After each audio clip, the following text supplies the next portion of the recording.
Assalamualaikum warahmatullahi wabarakatuh.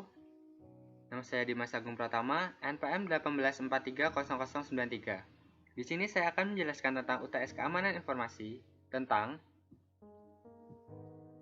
UU ITE revisi. Oke, kita langsung saja menjelaskannya. UU ITE revisi ada 6, yaitu 1. Konten melanggar keasusilaan, ancaman tetap yaitu maksimal 6 tahun penjara. 2. Konten perjudian, ancaman tetap maksimal 6 tahun penjara. 3. Konten tentang membuat penghinaan atau pencemaran nama baik, dulu ancaman 6 tahun penjara, kini hanya 4 tahun penjara. 4. Konten pemerasan dan pengancaman, ancaman tetap maksimal 1 tahun penjara. 5. Konten yang merugikan konsumen, ancaman tetap maksimal 6 tahun penjara. 6. Konten yang menyebabkan permusuhan atau isu sara, ancaman tetap maksimal 6 tahun penjara. 1. Konten melanggar keasusilaan, ancaman tetap yaitu maksimal 6 tahun penjara. Kapolda Sulawesi Selatan Irjen Pol Dr. Andes Mardisyam memimpin jumpa pers. Tindak pidana membuat dapat diakses konten yang memiliki muatan yang melanggar keasusilaan. Kapolda yang menjelaskan ada satu tersangka yaitu KNA 26 tahun, warga Bulolohe, Kecamatan Rilau Ale, Bulukumba, atas tindak pidana membuat dapat diakses konten yang memiliki muatan yang melanggar keasusilaan.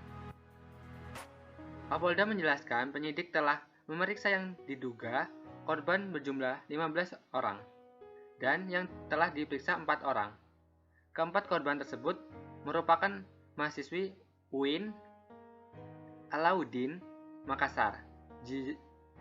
Dijelaskan para korban merasa terlecehkan karena diperlihatkan konten asusila dari pelaku melalui media video call WhatsApp. Di akhir rilisnya, Kapolda menjelaskan pasal yang diprasangkakan terhadap pelaku yaitu pasal 45 ayat 1 JO, pasal 27 ayat 1 UU RI nomor 19 tahun 2016 tentang perubahan atas UU RI nomor 11 tahun 2008 tentang informasi dan transaksi elektronik atau IT dengan pidana penjara paling lama 6 tahun. 2. Konten perjudian, ancaman tetap maksimal 6 tahun penjara. Selebgram cantik asal Bengkulu berinisial MK 20 tahun terpaksa ditangkap polisi setelah diketahui mempromosikan situs perjudian online. Polisi kini mendalami pengelola situs judi online yang memberikan upah promosi atau endorsement ke MK. Perdana menjelaskan MK diciduk lantaran mempromosikan salah satu situs judi online melalui akun Instagram miliknya yang memiliki pengikut sebanyak 118.000. Dari penyidikan tim, MK dikontrak oleh pengelola situs judi online selama 8 bulan dengan bayaran 5 juta per bulannya. Polisi sudah menetapkan MK sebagai tersangka. Warga Kecamatan Selebar, Kota Bengkulu ini menerima sejumlah uang dari postingannya itu. MK dijerat dalam pasal 45 ayat 2 Junceto, pasal 27 ayat 2 UU RI nomor 19 tahun 2016 tentang UU ITE dengan ancaman pidana paling lama 6 tahun dan denda paling banyak 1 miliar. 3. Konten tentang membuat penghinaan atau pencemaran nama baik. Dulu diancam 6 tahun penjara, kini hanya 4 tahun penjara. Seorang musisi Indonesia yaitu Ahmad Dhani terjerat pasal 27 ayat 3 Junceto, pasal 45 ayat 3 UU ITE dengan dugaan pencemaran nama baik, di mana terdakwa membuat konten video yang berisi kata idiot yang dianggap pelecehan nama baik peserta demo di luar hotel tempat terdakwa menginap. Ahmad Dhani dikenakan tuduhan pasal 27 ayat 3 UU ITE yang merujuk pada pasal 311 KUHP yang dimaksud penyebarkan tuduhan pencemaran nama baik dengan menuduh satu perbuatan bukan penghinaan. Itulah beberapa hal yang harus Anda ketahui mengenai kasus pencemaran nama baik. Memang tidak bisa dipungkiri bahwa pasal mengenai pencemaran nama baik dalam UU ITE dapat dianggap sebagai pasal karet karena Tidak ada parameter yang jelas dan banyak perbuatan yang dapat diklasifikasikan sebagai tindakan pencemaran nama baik. Karena itulah, sebelum Anda melakukan suatu hal, cobalah untuk dipikirkan kembali. Khususnya ketika Anda memiliki pekerjaan di dunia digital. Carilah informasi dengan tepat untuk menghindari kesalahan dalam membagikan informasi tersebut melalui media sosial. Karena jika Anda diketahui menyebar sesuatu yang tidak jelas kebenarannya, apalagi yang mengandung ujaran kebencian ataupun menyebabkan pihak lain merasa terancam nama baiknya, Anda akan dikenakan hukuman sesuai yang telah dijelaskan di atas. 4. Konten pemerasan dan pengancaman. Ancaman tetap maksimal 1 tahun penjara. Gilang yang sempat membuat heboh karena menjadi predator fetis kain jari telah ditangkap kepolisian pada Kamis. Mantan mahasiswa Universitas Airlangga atau Unair, Surabaya ini telah resmi ditetapkan sebagai tersangka. Meski Gilang tersandung kasus pelecehan seksual, namun ia justru dijerat dengan pasal UU ITE.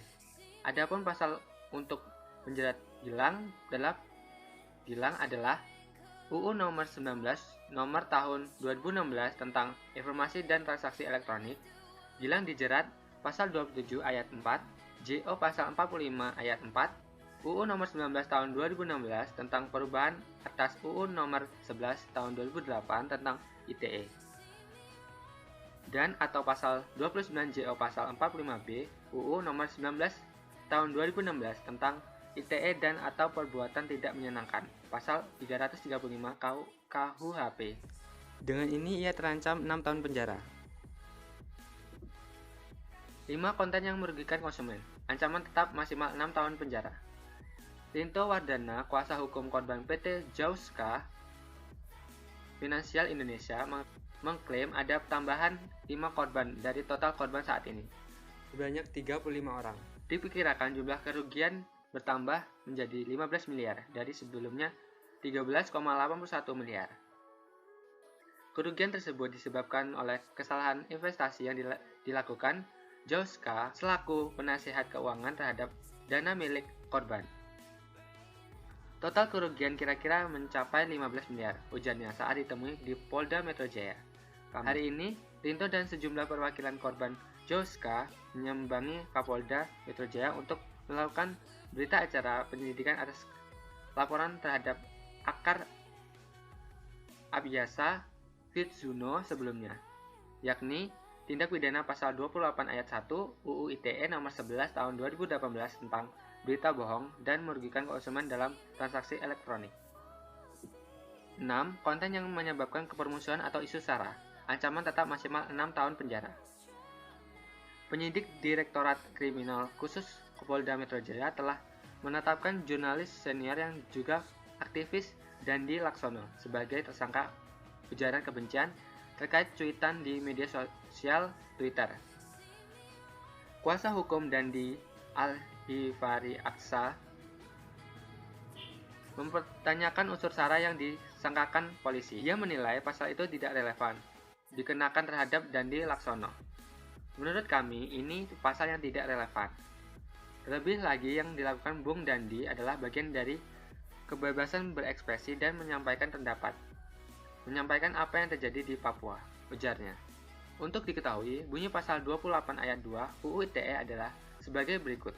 Setiap orang dengan sengaja dan tanpa hak menyebarkan informasi yang ditunjukkan untuk menimbulkan rasa kebencian atau permusuhan individu atau kelompok masyarakat tertentu berdasarkan suku, agama, dan antar golongan atau sara. Mungkin itu saja yang dapat saya jelaskan. Kurang lebihnya saya mohon maaf. Wassalamualaikum warahmatullahi wabarakatuh.